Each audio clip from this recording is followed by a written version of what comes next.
Ang ganda oh. Halaman, kumakapit siya sa puno. Puno ng duhat yata ito. Ang cute niya.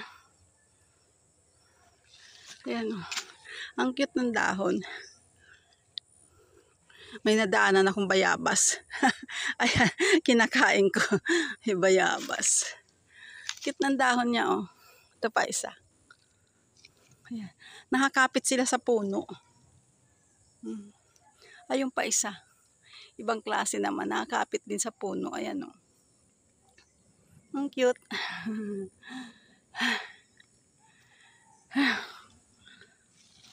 Cute.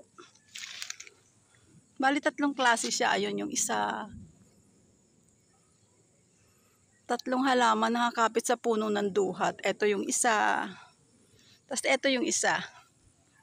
Diba? Tatlong klase sila. Kumapit sila sa puno ng duhat. Ayun yung duhat oh. Ang laki-laki. Laki-laki ng duhat. Kain tayo. Bayabas. Nadaanan ko. Lutong oh.